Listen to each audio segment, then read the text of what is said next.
அன்னையினுடைய அருள் அனைவருக்கும் சிந்திக்கட்டும். இந்த சித்திரை நன்னாளிலே சோமவாரம் என்று சொல்லப்படுகின்ற திங்கட்கிழமை, இந்த திங்கட்கிழமையினால அதுவும் சிவனுடைய நாள், சிவனுக்கு உகந்த நாள் சொன்னா சோமவாரம். விரதத்திலேயே உயர்வான விரதம் ரெண்டு விரதம் தான். ஒன்று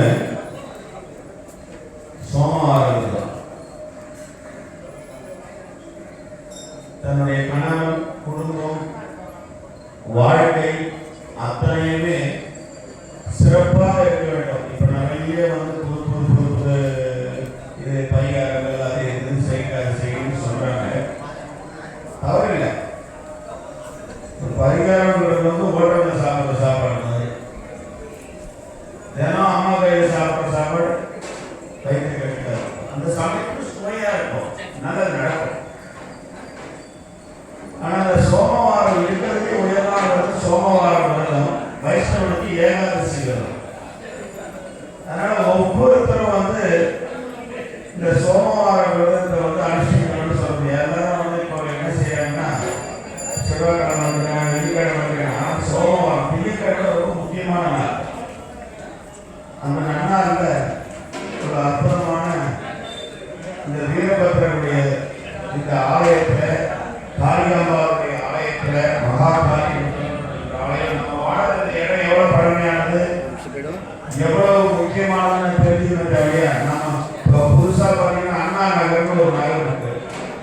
அது எவ்வளவு காலம் குறைஞ்சபட்சம் என்ன ஒரு 50-60 வருஷத்துக்கு முன்னாடி ஒரு புதமான காலமா இருந்தது.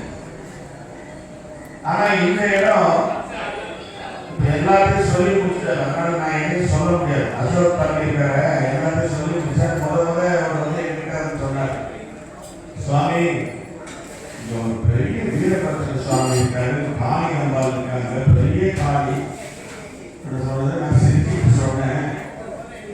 ஏன்னா அவங்க காளி அம்பாள் பூஜை செய்ய இல்லையா? நான் உடனே சொன்னேன், காளிகாம்பாள் முந்தைய ஸ்தலம், காளிகாம்பாள் இருக்கிற ஸ்தலம் சென்னை, எல்லாருக்கும் தெரியும். இந்த கோட்டையில இருந்த அம்பாள். இப்ப இருக்கிற ஸ்தலம் சென்னம்மான்னு பேர்.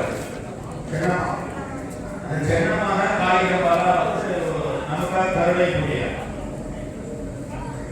அதனால முதன்மையான காளிகாம்பாள் எதுன்னு கேட்டீங்கன்னா, இப்போ நீங்க இந்த ராயவரம், ராயர்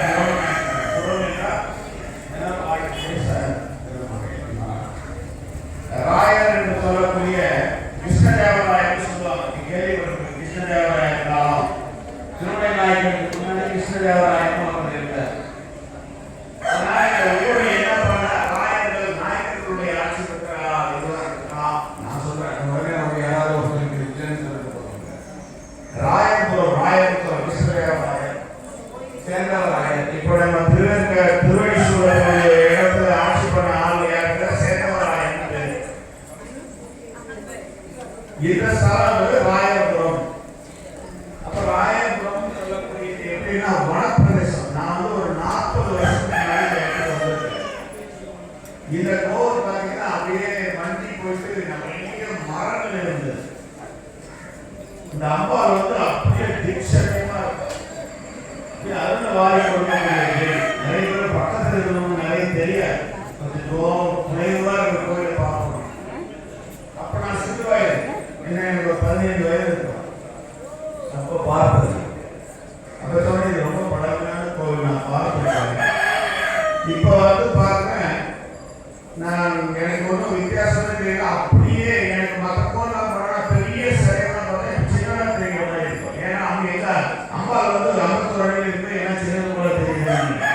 ஆனா எனக்கு என்னமோ இந்த அம்பாவை பார்க்கும்போது அவள் அதே பெருசா தான் இருக்கிற போல தெரியும். இந்த அம்பாவை பார்க்கும்போது எனக்கு பெருசா தான் தோணுது, சின்னதா போனேன்.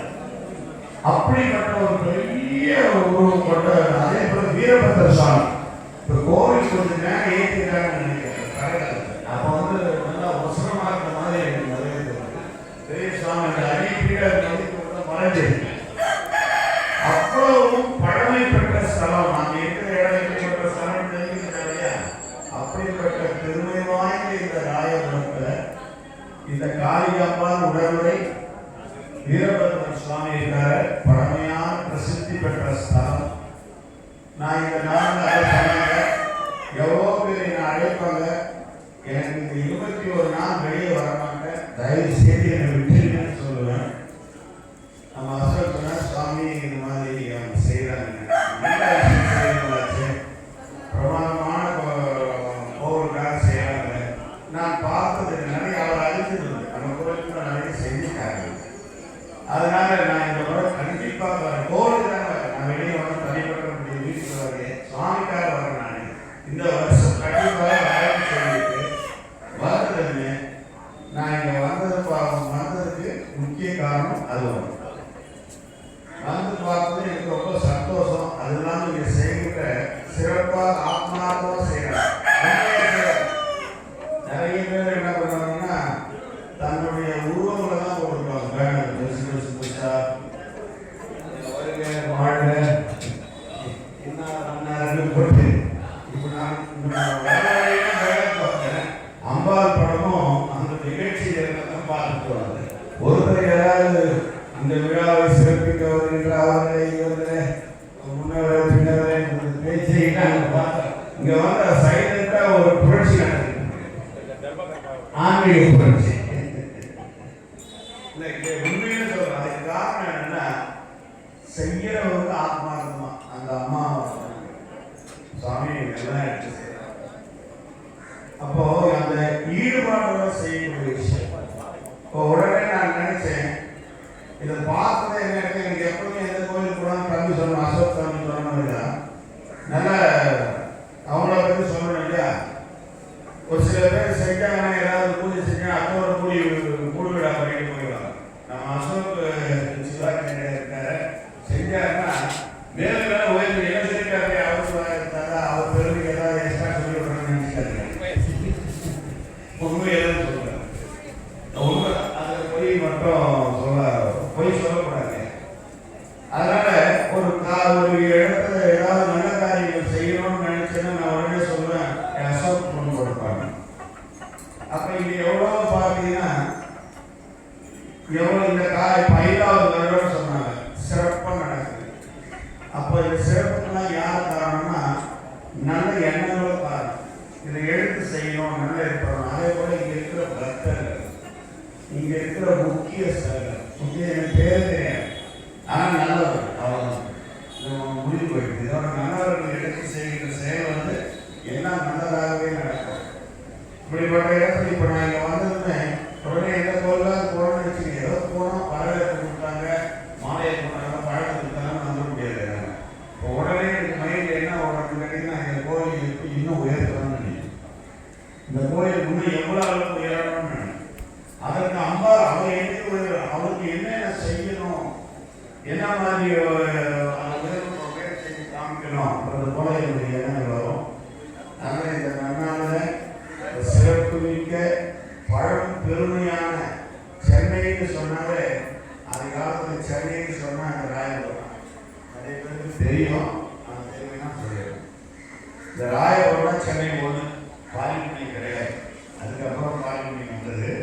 அதனால பிரிட்டிஷ்காரங்க பார்த்தீங்கன்னா ரயில்வே ஸ்டேஷன் இங்கே தான் போட்டாங்க.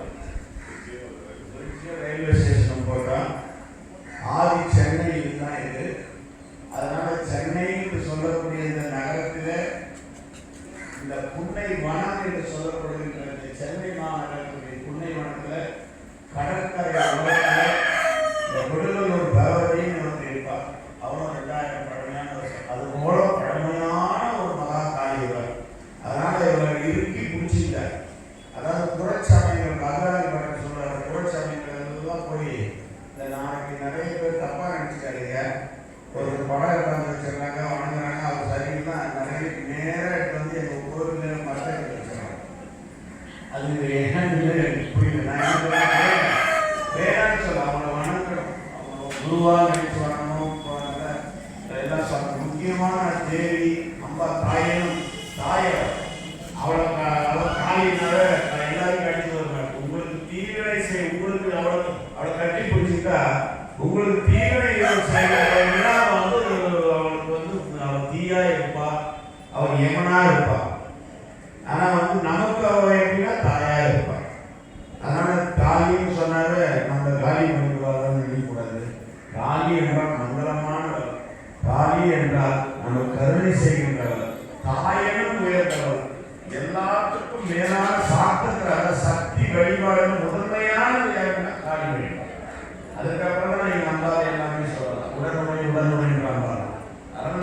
சாமியினுடைய மகாத்மியத்தை நான் சொல்லி மாற முடியாது. இப்போ ஆரம்பிச்சோம்னா இதோட ஒரு 100 நாள் பேசிக்கிட்டே இருக்கணும் அவருடைய கூட.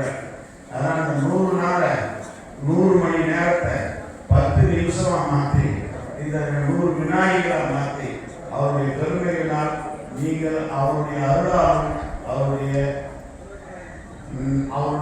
அருளும் நல்ல ஆசிரியர்கள் உடையவர்களாகி பேரும் புகழும் உண்டாக்கி இந்த செய்கிற இந்த சிறப்பான விட இன்னும் சிறப்பாக வரும். எனக்கு என்னென்னா நான் போயிட்டு இந்த அகலத்தெல்லாம் இல்லை. எனக்கு சாமி பாடி போயிருந்தது எங்கள் ஊரில். இப்போ எல்லாம் கோயிலும் புனரமைப்பு செஞ்சு கும்பாபிஷேகம் நடக்குது. நீங்கள் திருவாரூர் நான் வரல சாமி, அது அம்பாளுடைய காரணம். அம்பாள் நடக்கிறான். அதனால் அவள் அருள் உங்களுக்கு எல்லாருக்கும் சித்திக்கும். நல்லா இருப்பீங்க. ஒரு பையக்கா தேவிக்கால் அதாவது எனக்கு நம்பினார் பெறுவதில்லை. பாரதி சாமி நம்பினார் பெறுவதில்லை 4 நிலைக்கு நம்பிக்கை ஒருவருக்கு அதிக பலன் உண்டாகணும். அதனால் அதிக பலன் உண்டாகணும்னா அவர் காலம் முடிச்சுங்க. அதே போல் நமக்கு காவல்துறையினால எங்கேயே இல்லை. நீங்கள் பார்த்தீங்கன்னா வீரபத்ர சுவாமி இவ்வளோ பெரிய குடும்பம் எங்கேயுமே கிடையாது. எங்களோட கர்நாடகாவில் தான் ரொம்ப பிரசித்தி பெற்று வீரபத்ர வழிபாடு செய்வாங்க. நீங்கள் அனுமந்தபுரம்னு ஒரு ஊரில் போயிருக்கீங்க. இவரோட செய்யலாம். அது இவரோட மாவட்டம். இவர் நல்ல பிரபலம், நல்லா அகாலமாக இருக்கார். அதனால் ஜெகதாபுரம் நம்மளை காப்பாற்றலாம்.